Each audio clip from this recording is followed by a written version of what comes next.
Hello, and thank you for joining us today for carbon offsets at COP27, Poison Pill for the Planet, Farmers, and Communities. We'll discuss the development of offset markets in the US, the relationship to international climate negotiations at COP27, and the harms these offset markets are causing to public health, our climate, the environment, and Indigenous communities. Before we get started, I want to make sure everyone knows this webinar is being recorded and will be shared after the webinar. We've received questions in advance, and these questions have been shared with panelists so they can incorporate some of these, the content for what folks are most interested who are attending the presentation. We'll take additional questions from the audience using the Q&A button at the bottom of your screen. This webinar comes at a very important time, really just as the United Nations has announced that they believe the goal of holding warming to 1.5 degrees Celsius increase in warming is largely out of reach. While saying nothing short of a rapid transformation of our society can bring about the changes we need to address the climate crisis in time to divert some of the worst disasters that are yet to come. We are holding this webinar to raise awareness of the problems with offsets and to discourage the development of carbon markets, both compliance and voluntary markets that have been growing in popularity amongst corporate polluters as a way to delay meaningful climate action that will eliminate emissions at the source, namely the fossil fuel industry and big agricultural interests pushing factory farming. These offsets are based on the premise that we can offset emissions from one place with actions someplace else. These flawed assumptions are being pushed in the US Department of Agriculture, in Congress through policies like the Growing Climate Solutions Act, and internationally at the COP. While policymakers beholden to big polluters are backing these policies, the public opposition to offsets is growing in the United States and internationally, with hundreds of organizations around the country speaking out against the Growing Climate Solutions Act, even more organizations pushing back on carbon cap and trade programs in California, and growing chorus of organizations around the world decrying the problems with these offset programs. We have a really distinguished group of panelists here today. One of our speakers, Dr. Doreen Stabinsky, is a professor at the College of the Atlantic. In addition to her work as a faculty member, she's a member of the Commission on Accelerating Climate Action and the American Academy for Arts and Sciences. She serves as a member of the Expert Advisory Group for the Science-Based Targets Initiatives towards the development of net zero standards. She chairs the Spinning Climate Change Working Group of the Climate Social Science Network and the Offset Zero Nature-Based Solutions Working Group of the Climate, Land, Ambition, and Rights Alliance. She's active in a number of other national and international alliances of climate justice organizations working against carbon offsets and the commodification and financialization of nature. We are also joined by Antonio Tovar, who's a senior policy associate with the National Family Farm Coalition, a 35-year-old organization representing over 30 farmer ranchers and fish folks grassroots groups around the country. The first member of La Via Campesina in North America. Antonio is a fellow at the Robert Wood Johnson Foundation, an interdisciplinary research leader, and a board chair elect of the Community Campus Partnership for Health. He has over 30 academic publications.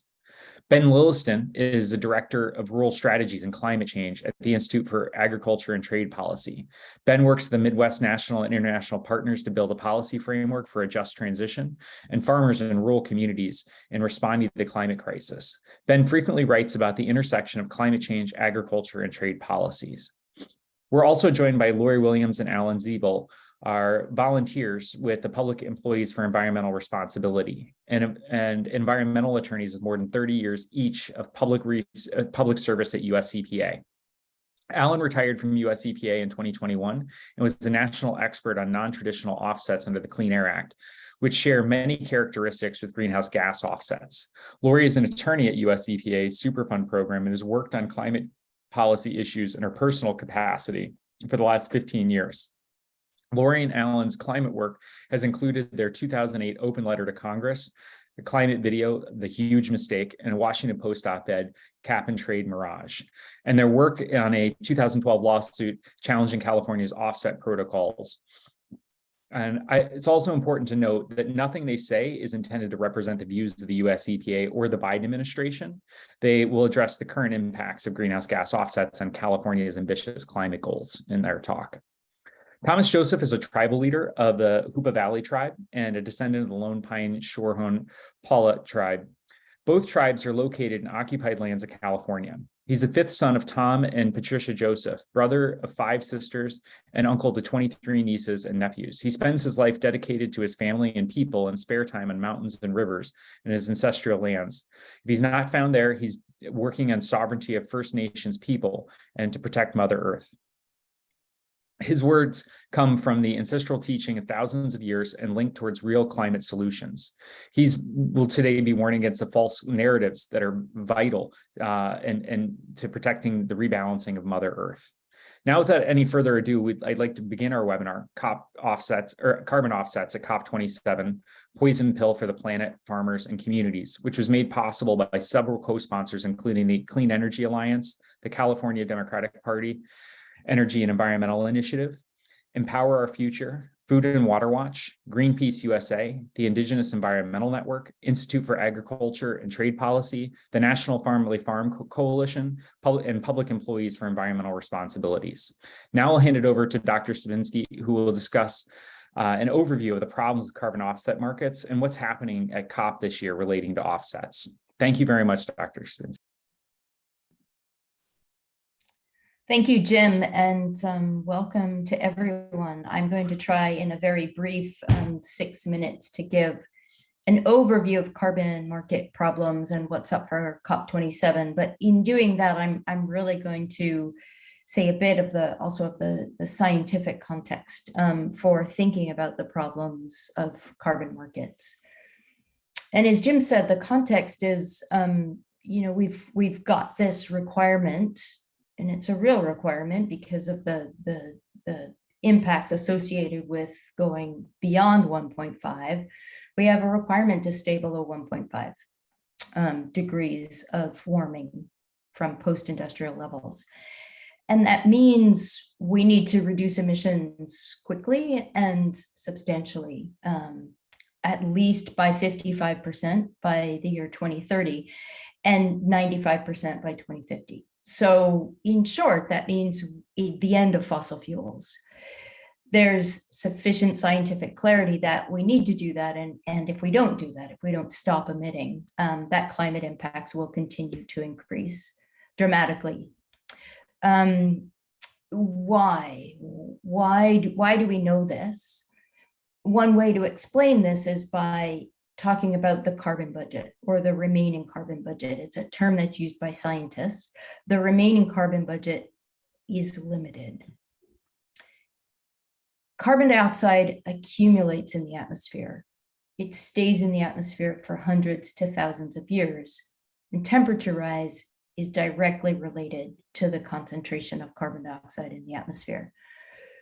So in terms of a carbon budget and the amount of carbon dioxide that we can continue to put into the atmosphere and still stay below 1.5 degrees, it's about 10 years left of current emissions, which means that stopping emissions is the only way to stop temperature rise.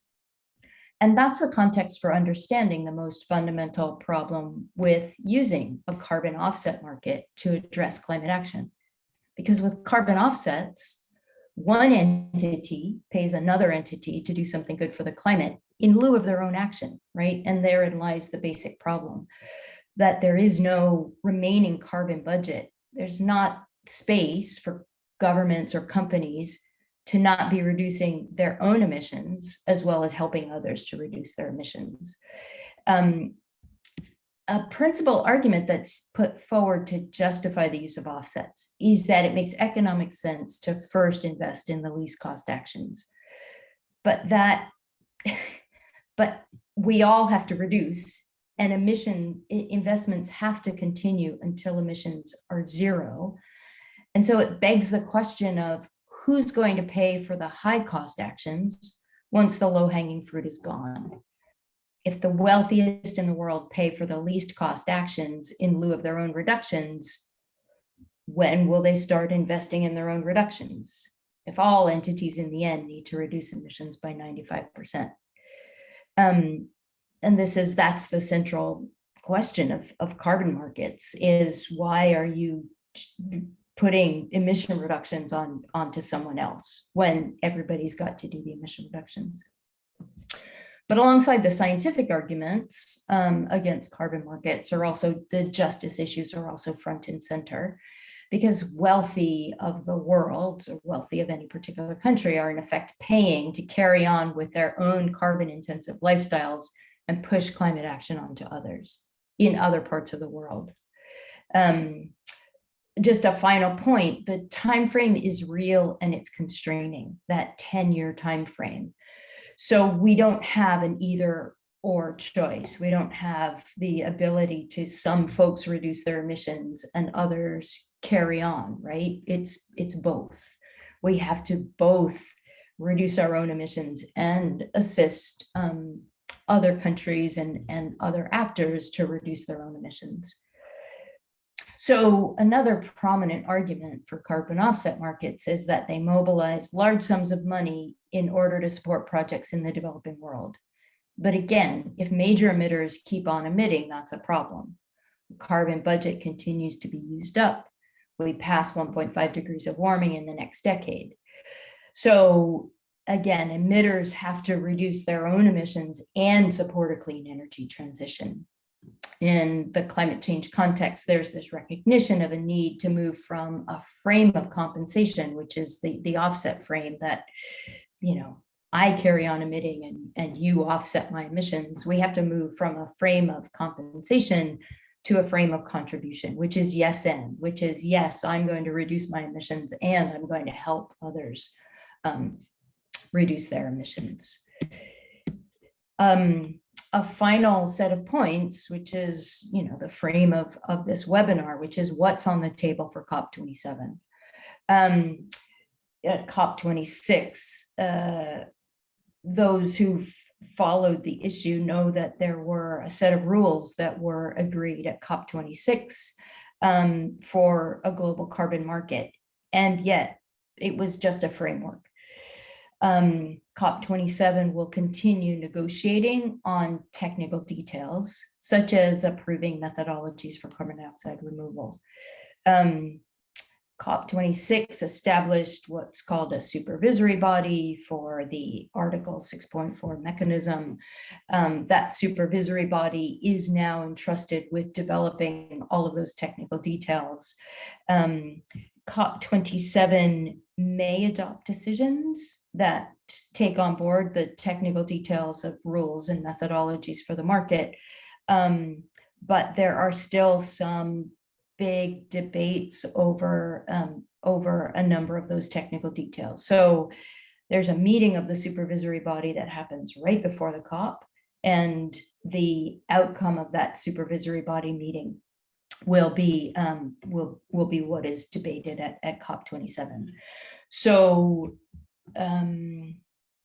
that's all I've got. That is an overview, and the intent of the webinar is really to take that sort of the big picture context and give really concrete examples from the rest of our panelists. So thank you very much, and I'll pass it back to you, Jim.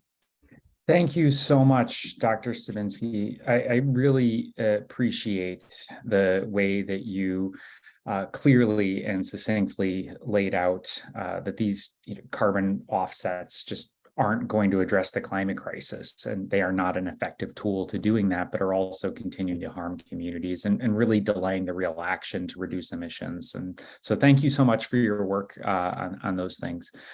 Next, we're going to turn it over to Thomas Joseph of the Indigenous Environmental Network, who will discuss the impacts of carbon markets on his community, as well as Indigenous communities in the US and around the globe. Thomas Joseph, thank you for joining us today. Thank you. Since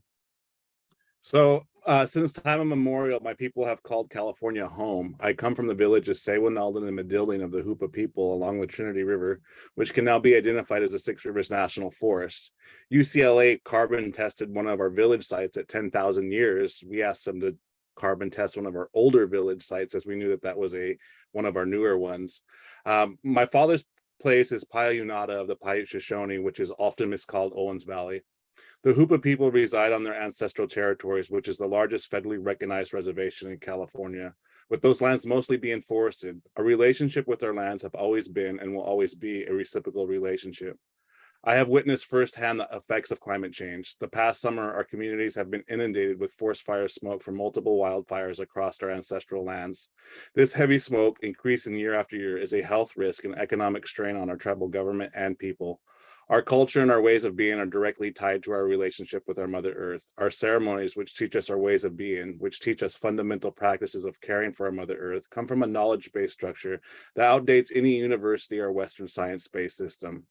I say this to acknowledge our educational system holds when it comes to management of lands, when we would characterize not as management of lands, but relationship with lands. Our ceremonies are directly tied to the lands and waters, and without this connection to place, this vast knowledge structure would be a great loss, not just for our tribe, but for all humans. As these teachings can help humans rebalance and imbalance the earth, as these teachings can help humans rebalance and imbalanced earth is currently experiencing and segue towards real climate solutions. As forest-dwelling Indigenous people, we understand the vital importance of traditional knowledge of our people have practiced for thousands of years. We acknowledge that when our rivers and forests are sick and ill, so are the people. And I believe that the current pandemic of COVID-19 is a perfect example of just that. Our planet is sick and humanity is reflecting that. The threat of our tribal nations being burnt out by a wildfire is extremely high. This loss, this break of reciprocal relationship with our Mother Earth is something our people have never faced. Just to name a few, surviving settler invasion, surviving the 49er gold rush, surviving forced assimilation and courting boarding schools, the Hoopa people are still here and still carrying on a traditional Indigenous knowledge of our ancestors through ceremony, through our ways of being, through our reciprocal relationship with our Mother Earth and relationship to place. Yet climate change is an extreme threat we are facing. We are a threat of genocide, and climate change is the blame, as well as the culprits of climate change. We know man has caused climate change. We know greenhouse gases have caused our climate to warm, and we know fossil fuels are the cause of greenhouse gases. We know fossil fuel corporations have lied and continue to lie about climate change. We must be clear at our task at hand. There is no time to waver. A great genocide is upon our tribe, and your people and families are next. We must hold the fossil fuel industry accountable for the atrocities they have caused. We must move forward by ending the fossil fuel industry and keeping fossil fuel in the ground. We must reject all loopholes and payoffs that continue business as usual for fossil fuel industries like carbon markets, carbon capture and storage, and net zero pledges. These schemes will not work and will only continue to give fossil fuel corporations permission to harm. Our tribe has experienced firsthand the carbon traders' schemes and unethical techniques to undermine our sovereignty, to sell our forests to be used as carbon sinks to further their profit. We understand that this sell-off would allow corporations to continue to harm other communities of color located near fossil fuel infrastructure, such as refineries and fracking locations, as well as not reducing emissions, thus continuing to put our lands and our ways of being at threat of climate chaos. They have tried to use loopholes in our constitution, as well as use payoffs and bribes of tribal members to tout their agenda, and even other tribes to try to influence our right for free, prior, and informed consent. Carbon markets reflect a profound lack of imagination and inability to imagine a world in which we can live in right relationship with the vital nature cycles that live upon in which we depend. Cap and trade systems are proven to be unproven to be safe or effective, is that they emerge from a worldview defined by racist doctrines of discovery and conquest, blind faith in market-based policies and corporate technologies, ideology, practices of privatization, commodification, and exploitation of nature, putting price on the sky, on forests, and on water, oceans, and soils to create a new derivative market that increases inequity and expedites the destruction of all life. Cap and trade and offset programs do not directly reduce emissions or fossil fuel use. Instead, they allow industries to keep polluting by paying for more allowances and reductions elsewhere. This results in emissions only being reduced where it is economically viable, if reduced at all. Leaving pollution to persist in areas disproportionately populated by communities of color and poor communities. Further, carbon markets remain subject to boom and bust cycles, consistently plagued by low prices. This results in minimum economic incentives for polluters to reduce emissions. Cap and trade and offset regulated by governments are termed compliant markets, while voluntary markets do not fall under government regulatory structures and are unregulated. These markets are set up by profit-driven companies and conservation organizations to sell off credits to consumers, polluters, airlines, and corporations. Carbon offsets are often exploitive and restrictive land sovereignty of rights of Indigenous peoples, as well as land access of Black people and other people of color in low-income communities. This assertion has not been challenged. This assertion has been challenged by many indigenous peoples and forest communities who warn that putting a price on forests has in fact encouraged further land grabs and carbon traders, large companies and governments. Further, carbon brokers in the voluntary market have increasingly targeted the governmental leadership of indigenous nations in order to gain access rights to the carbons of their lands. Carbon pricing schemes must be recognized for what they are: unjust colonial extensions of an oppressive, racist, patriarchal, capitalistic system. As we know, the United States Constitution refers to the treaties of the supreme law of the land. Carbon markets are a threat and undermine the sovereignty and livelihood of U.S. tribal nations. 80% of the world's biodiversity is in the tenure of indigenous peoples, and protecting the sovereignty of these nations is protecting biodiversity itself. Thank you. Thank you so much, Thomas, for sharing that with us. Really, it's so important to point out that the climate crisis isn't a far off issue for many communities that are struggling from wildfires, droughts, floods. But it's also, further delaying these emission reductions through offsets will just increase these harms on top of hundreds of years of harms that have been brought upon indigenous communities specifically. And, it also, when you were talking, it made me remember that the harms from fossil fuels to our climate are significant, but that there's other pollution from fossil fuels that are also harming public health and the environment, polluting our air and water. And thank you so much for those important remarks.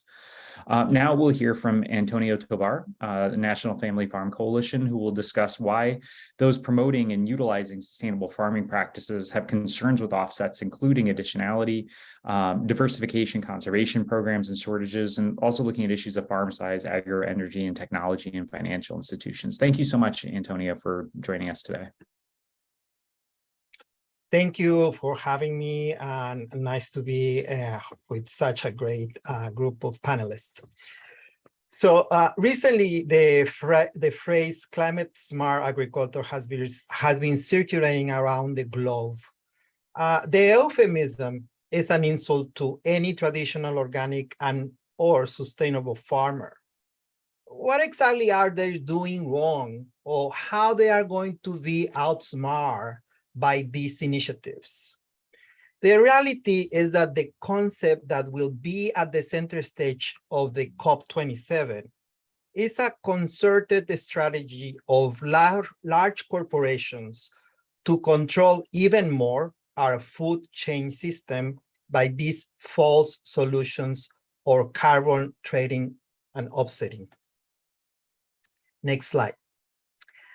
The National Family Farm Coalition contests the official discourse of agriculture as a matter of national security because it perpetuates American exceptionalism. The United States should not be continuing colonizing exploitation and concentration practices. Industrial agriculture is socially and environmentally unsustainable. The National Family Farm Coalition sees food production as a matter of global sovereignty, inclusion, and resilience. Citing John Peck, one of our members, any taxpayer subsidies climate smart, quote unquote, carbon trading offsetting system that relies so heavily on corporate agribusiness, dubious infrastructure, and speculative capital would not really solve our climate crisis and only make climate injustice worse. Next slide. Industrial agriculture, particularly after the Green Revolution, has been linked to poverty and hunger reduction and infant mortality decline. However, very little is said about how the process intensified urban marginalization, farm concentration, and pollution. Citing another member of the National Family Farm Coalition, the farmer George Naylor, the champions of the free market solutions, quote unquote, for agriculture are bailing up to the bar to get tax credit to stop climate change. Or so they say. They are not climate converts. They are now climate converts proposing multi-billion-dollar pipelines for carbon capture and sequestration to prevent CO2 escaping from ethanol and fertilizer plants and entering into the atmosphere. Anyone who understands basic biology knows that conservation practices can be attained, but how Dr. Stavisky said before, while carbon sequestration in agriculture is short life, fossil fuel consumption has a long-term carbon footprint. Next slide. In practical terms, there are many challenges for small farmers to get these carbon credits, quote unquote. Additionality is one of these challenge for small farmers, ranchers, and fisher folk that oppose carbon offset. Additionality says that current carbon markets require farmers to implement new carbon sequestration technologies. Those farmers who already farm organically or practice sustainable practices like grass rotating cattle can receive credit for their practice. And those are most of our members. Moreover, the setting of carbon sequestration require ways to monitoring the offsetting of carbon, which is already highly contentious practice. There is not good measurement for that. These require also a large investment for monitoring this carbon capture.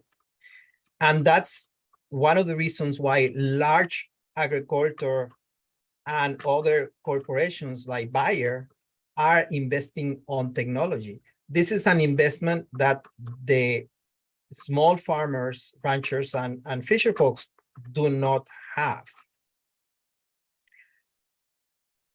To clarify, we are not against the so-called climate smart agriculture, but has its a strategy to reduce carbon footprint and not to sell carbon like it was a merchandise. There's many programs that are focused on conservation, and they are underfunded. So investing in this climate smart agriculture is for us something that it's not correct. And I will end there. Thank you. Thank you so much, Antonio. I appreciate how you provide a really important reminder that not all farmers are the bucolic Norman Rockwell painting farmers. And those who are pushing these policies, posing as farmers are big agricultural interests that stand to profit off of this. And while small sustainable farms will be left behind in these policies, and that we need to do more to support those sustainable agricultural efforts. And so thank you so much. And now we're going to hear from Lori Williams and Alan Ziebel from Public Employees for Environmental Responsibility, who will discuss how carbon markets fail to deliver on carbon goals and can increase pollution, looking at domestic programs like the California Cap and Trade program. So thank you so much, Lori and Alan, for being here today. Thank you. Thank you. Hi, I'm Lori Williams. And I'm Alan Zabel. We're volunteers with Public Employees for Environmental Responsibility. We'll describe the unfixable flaws of carbon offsets that make them counterproductive to California's climate goals and a poison pill to other available tools. Next slide.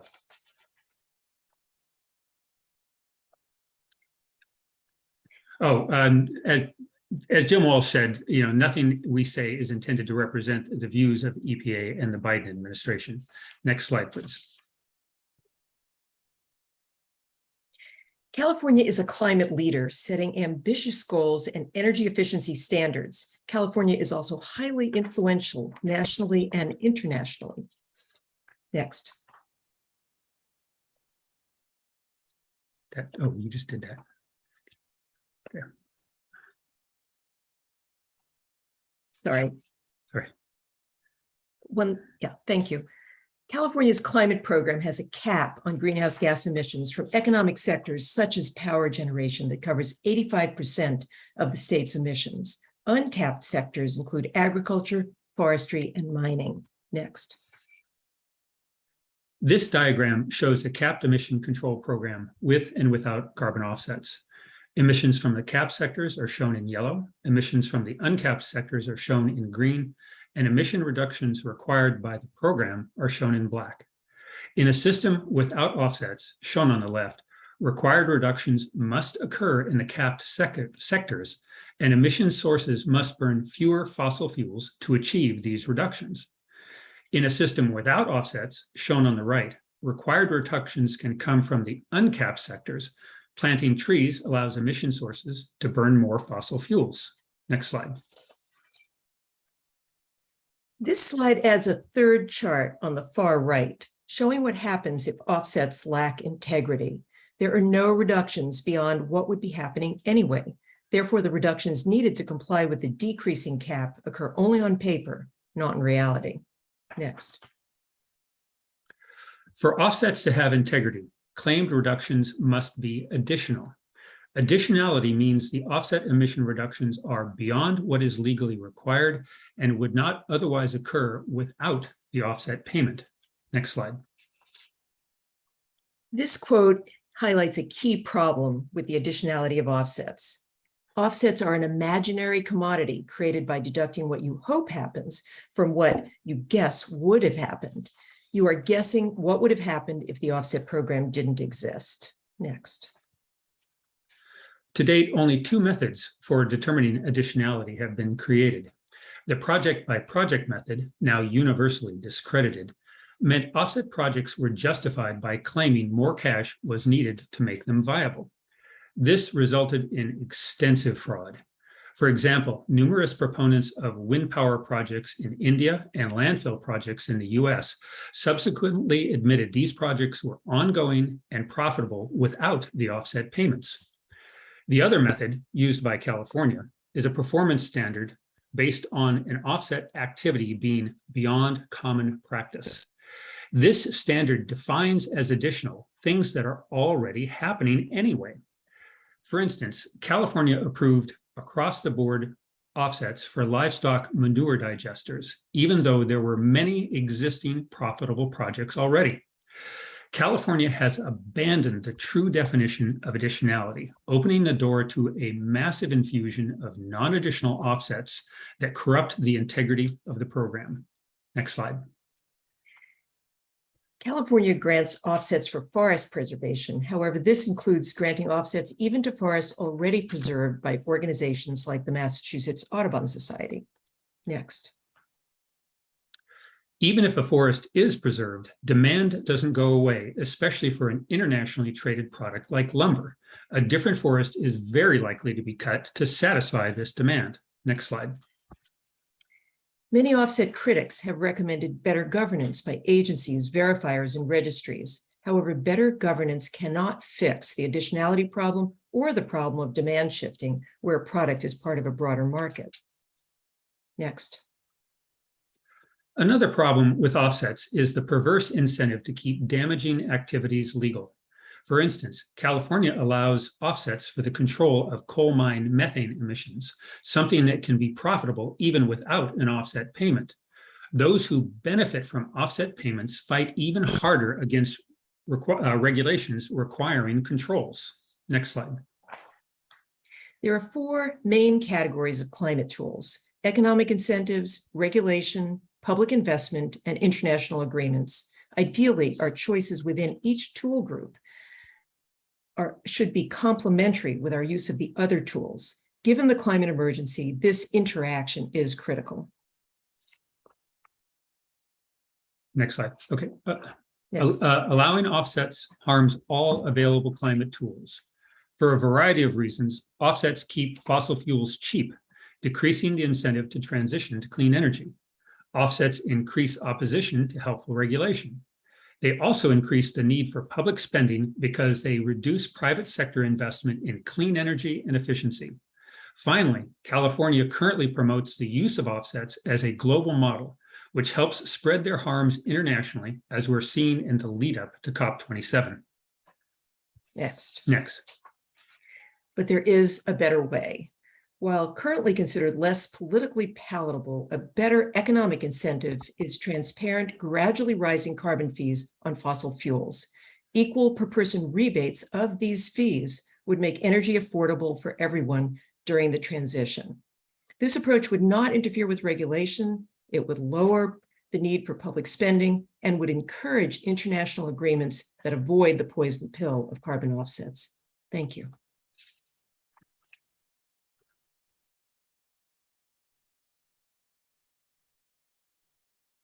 In the handouts, we have some additional information. Thank you.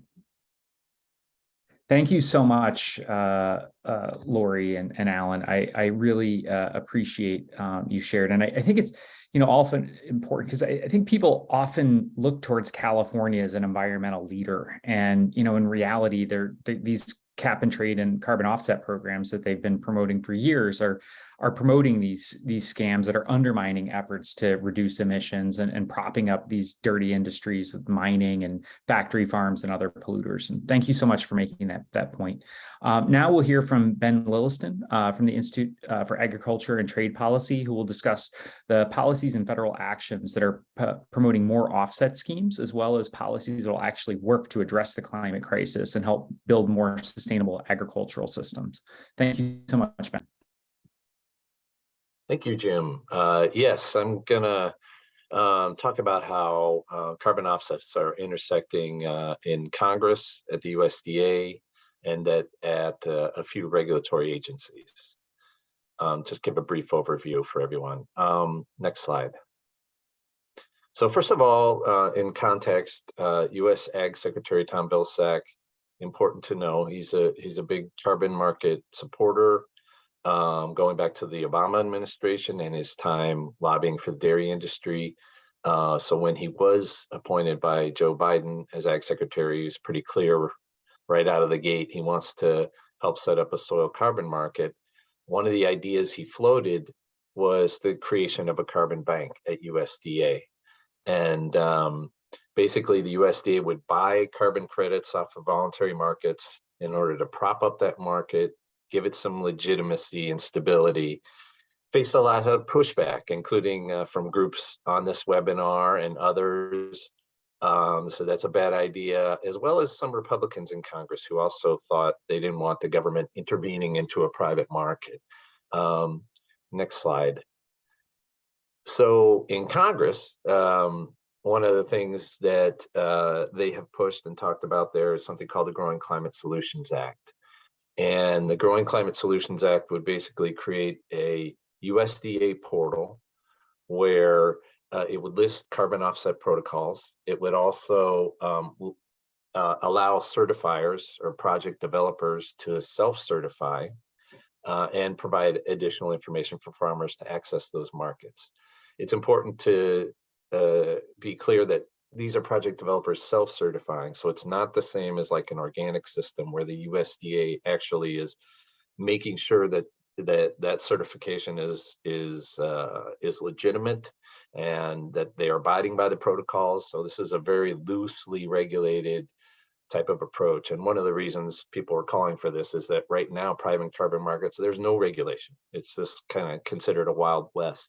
So you can see the companies that really like this idea. Pretty much a lot of the major agribusiness firms, Cargill, Bayer, Nutrien is a big fertilizer firm, Corteva, Syngenta, and also big carbon offset buyers. So Microsoft, McDonald's are also behind this. This passed in 2021 in the Senate, has not passed in the House, and has not gotten out of the House Ag Committee. And one of the reasons is many groups here, as well as outside of this webinar, more than 200 groups expressed their opposition to the Growing Climate Solutions Act. So it hasn't moved forward yet in the House. There are concerns that it will be attached to a larger spending bill or might be attached to the next farm bill. So this is very much still alive. I'll go to the next slide. Yeah, keep going.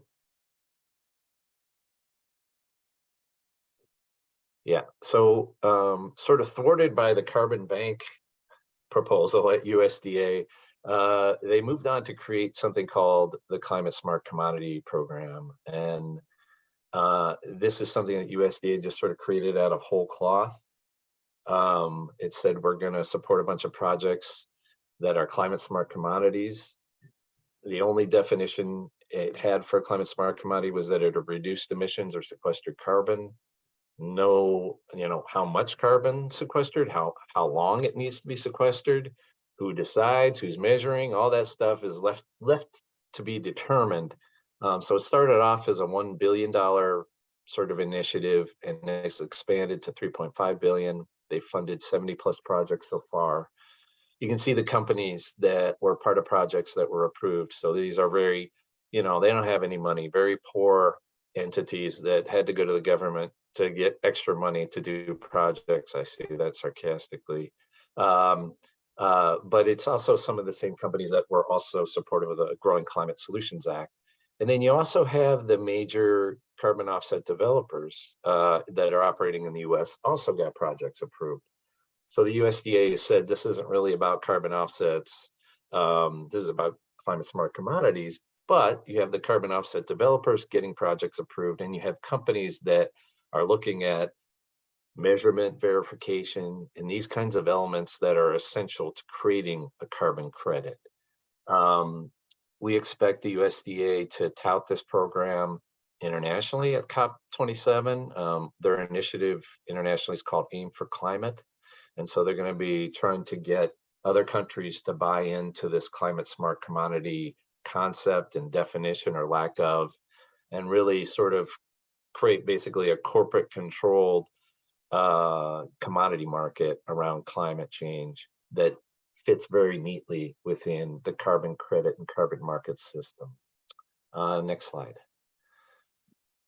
Lastly, I thought it was important to mention that there are a few regulatory agencies looking at carbon offset and carbon offset markets. First is the Securities and Exchange Commission, which proposed rules around climate risk and climate reporting of publicly traded companies. So they have to report their emissions and potentially their full supply chain emissions down to the farm. And let's be clear, farmers do not have to report those emissions. It's the companies that have to. There's been some disinformation out there about that. And they also have to report offsets. And so we think this is important in terms of corporate climate disclosure. Is you can't just say how much we're reducing emissions by this amount when in fact you're offsetting a lot. You're not actually reducing emissions. So you have to differentiate according to the proposed SEC rules. They'll probably come out with those early next year. They'll finalize those. So we'll be looking at what that looks like. And then there's the Commodity Futures Trading Commission, which regulates commodity and derivatives trading. And they're trying to figure out how they would regulate carbon credits. They just took a big public input process, and they're going to be trying to develop that or figure out whether it's going to be proposed rules or guidance. We'll have to see how that plays out. But they're used to regulating a bushel of corn, trading in that, or a barrel of oil. But what is a carbon credit? Is it uniform? Is it standardized? Is it credible? Is it something that belongs under their jurisdiction and that they can trade and legitimize? So that's a big question for them as well. I'm going to stop there. Happy to dig into any of these policies in the Q&A. I'll throw it back to you, Jim. Yeah, thank you so much, Ben, again, for really laying out these important policies, but also making the point that many of the policy solutions being pushed as climate solutions are really being pushed by big fossil fuel and agricultural interests who are looking to profit from the climate crisis. And while pushing these policies, it'll actually undermine real efforts to help farmers and protect our environment and the climate. And so I appreciate that tremendously. We're going to jump into the Q&A section of the program now. And we've received a lot of questions in the Q&A through the Q&A button. If you have other questions, please ask them. We'll try to get to them. We also have some, as I mentioned before, some questions in advance. So we'll try to do our best to answer everyone's questions here. But first, I want to maybe, Ben, and actually, can I ask all the presenters to please come on with your videos? And Ben, you were just talking about all the federal policies and things going on. Could you maybe, there was a question that came up, and that was, which areas of government would you say is responsible for mitigating these carbon markets? What would be the most important part of government to address this? Yeah, I tried to answer that quickly in the Q&A, but say everything. But well, the carbon markets in the U.S. right now we have are either state-run and regional run. So those are the regulated ones. So there was also a question about the Northeast carbon market called RGGI for short, and then there's the California carbon market. So if you're in those areas, I think you really need to focus on those particular carbon markets, and that would be very strategic. But the voluntary carbon markets are, all over the country, and they're totally not regulated. So it's considered a Wild West out there. And so I outlined sort of how the national government is looking at carbon markets. We'll have to see where that goes, but I think those SEC rules are important. The Growing Climate Solutions Act is important. So working with your member of Congress and expressing your concerns there is very important. Does anyone else have anything to add? No. Okay. Great, thank you so much, Ben. Next, Antonio, there's been, through, I guess, all of this, there's been a lot of questions about like what farmers, can do. And can you talk a little bit about, why farmers who already have organic practices, which are good, stopped tilling years ago, but, wouldn't generate credits for these sorts of things? People want to help farmers, but they see that this, you're saying this won't help farmers that are doing the sustainable things. Can you talk about that? Yeah, sure. Particularly farmers that are already doing some sustainable practices. Recently, I hear in a house hearing, actually, one farmer saying, look, I've been organic for 20 years. I have, I don't know how many tons of carbon in my soil, but I'm not going to get any compensation if I decide to sell my carbon because I don't have any additionality, which is something that Lori and Alan were talking about. But the problem is not just that. Like carbon, it's not a merchandise. I think that's one of the main problems.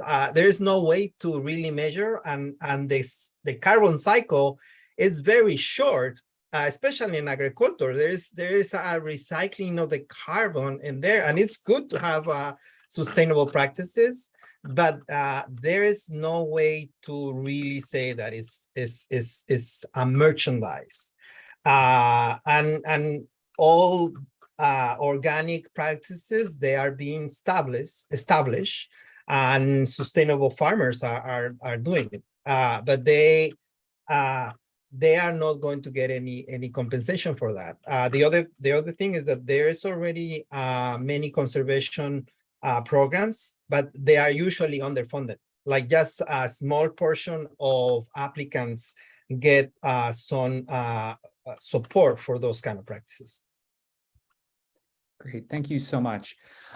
Lori or Alan, maybe you guys would be able to help with this one, but there's some questions coming about groups who are supporting these sorts of policies. And can you maybe talk a little bit about why, some governments or maybe groups, and including some that identify as environmental groups, might be supporting these carbon offset schemes?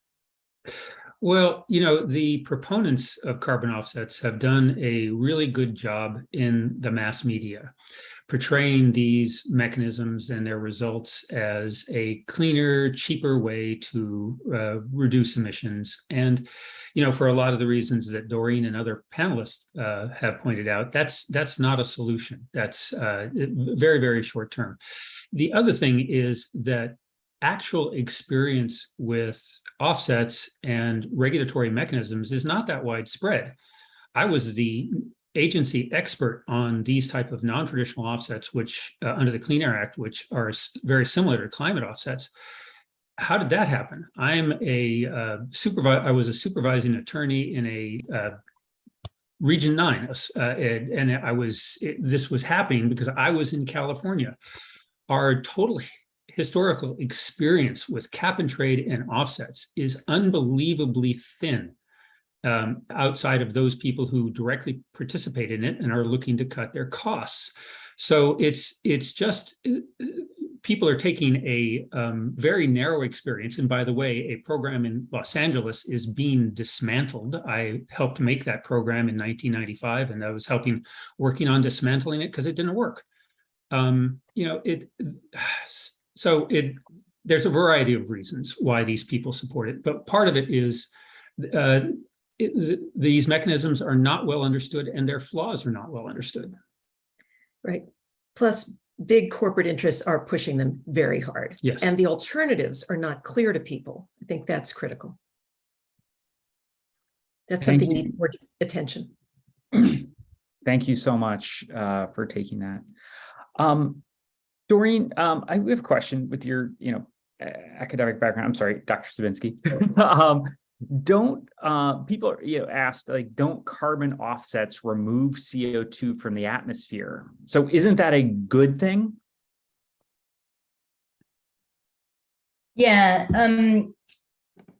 carbon offsets don't remove CO2 from the atmosphere. So there's three different categories of carbon offsets. Two of them have nothing to do with removals. Actually, one of them is avoiding emissions. You promise to not cut down trees, or reducing emissions. You build new clean cook stoves or put in a solar array.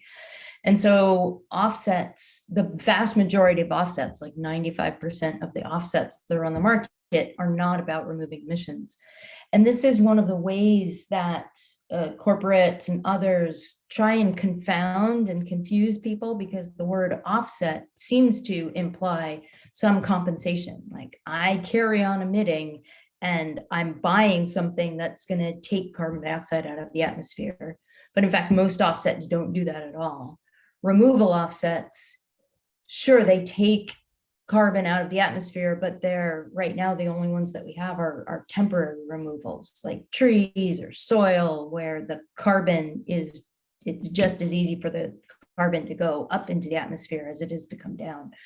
So yeah, this is the key challenge with carbon offsets, is that we need to stop putting stuff into the atmosphere. And if you're emitting and then not actually taking anything out, you're still emitting. This is the fundamental, a primary misconception, which I think is exceedingly dangerous.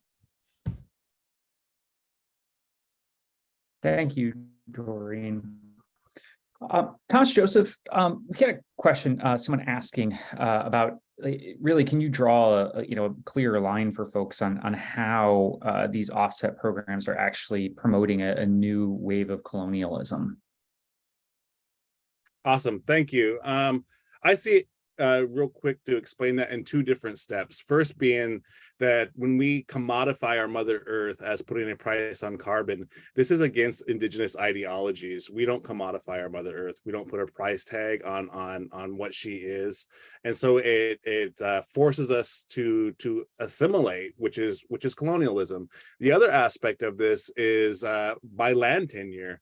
Indigenous peoples operate and have tenure over 80% of the world's biodiversities. And we see this as a land grab for the global north to access unceded Indigenous lands by forcing their ability to offset these corporations with their forest or other methods of agriculture or water, whatever it may be. It's giving access to unceded territories to corporations. Now, the first wave of colonialization was within the United States government, and by treaty signing and by making agreements with nations that have some form of oversight from its citizens, some form of democracy. Well, this second wave of colonialization by these corporations accessing unceded Indigenous territories through these carbon markets don't have any democracy oversight. It's ran by CEOs, and so it's a great threat. It's a great threat to the sovereignty of Indigenous peoples and to the biodiversities of the earth. Good question. Thank you. Yeah, thank you so much, Thomas Joseph. I appreciate it. Ben, back to you. I wonder, would you be able to talk about, is there any insight that you have about the potential push for carbon credits and offsets in the Farm Bill next year? Well, I think there's going to be a big debate in the Farm Bill around climate change. I do think that that is coming, and what's the best approach on climate change. And so I think there will likely be a push to fold in the Growing Climate Solutions Act into the next Farm Bill. I think that that's very real and very possible. But I think that it's also important to note that there are alternatives to this, that we don't have to go down this pathway to support farmers responding to the climate crisis. There's a big push to expand conservation programs, for example. And Cory Booker has introduced, who's part of the Senate Ag Committee, a bill around that Climate Stewardship Act, which is really to fully fund those programs in a way that it makes it accessible for all farmers. And one of the advantages of that is it addresses some of the issues that Antonio pointed out, where those programs should be accessible for farmers of all sizes. And it's promoting conservation practices, things that build soil health. So things that need less climate emitting practices. So we know synthetic fertilizer use is a major source of ag emissions, as well as these large scale concentrated animal feeding operations, or CAFOs, where they have animals indoors and they have manure, huge amounts of manure that is stored and then applied to the land. So transitioning out of those types of programs, Farm Bill programs are available to help farmers do that. Whether we can get there in the next Farm Bill and whether they'll go the carbon market route or a different route, I think that'll be a big debate. Thank you very much. I don't know if anybody else wants to hop in on that who's been following the Farm Bill. If not, we can. Oh, Antonio? I can speculate at this point only because you know, the midterm election is going to really might change the perspective of Congress. But you know, if you look at the hearings at the Ag Committee, you will see that from the point of view of the GOP, there is reluctancy to even recognize climate change or how to address this issue. On the other hand, from the part of the Democratic Party, there is more interest on looking on alternatives, although they are not necessarily the appropriate ones, like the Climate Solution Act, which is right now supported basically by the Democratic Party. So it is a conundrum, and that's why many organizations like ours are pushing for more real solutions on climate on the climate crisis. Great, thank you, Antonio. Dr. Stawinski, you know, as you're closely following the developments at COP27, do you have any insights on how the outcomes of COP27 may impact U.S. domestic policy on climate and offsets in general? Yeah, I mean, there's those interrelationships between what happens at the international level and then national level, in particular in places like the United States or in Europe, which have their own either developing regulations or already existing regulations, rules, et cetera, for carbon markets. And what happens at COP27 is going to, if there's quite a lot of resistance by civil society, et cetera, against carbon markets at COP27, that's an important signal. And it's an important political context in which that transmits itself towards the US. If rules go ahead at the international level, those rules will set kind of the frame for where the US rules might develop. But because things have been rather slow at the international level, it's not quite clear that the international level is going to lead and the US is going to follow. It could be that we don't make much progress at all at COP27 and then the US leads or Europe leads. And so it's an important space to watch because all of those arenas where carbon markets are being discussed and where rules are being developed influence each other. But there's a lot of moving pieces right now. So it's definitely a place to look, but I can't predict what actually the outcome of this particular meeting is going to be. Well, thank you so much. And thank you to all of our panelists. We're at time now, and so we'll conclude this webinar. But just a closing comment, I want to thank everybody for attending today. I want to thank our panelists, and I also want to encourage everyone out there who's working to address the climate crisis and more sustainable food systems, continue pushing for the real solutions we need that are going to keep the fossil fuels in the ground, work to shut down the factory farm and industrial agriculture interests, the real institutions that are creating this climate crisis, and work to address these measures rather than these false carbon pricing and offset schemes. So thank you all very much, and everybody have a wonderful day.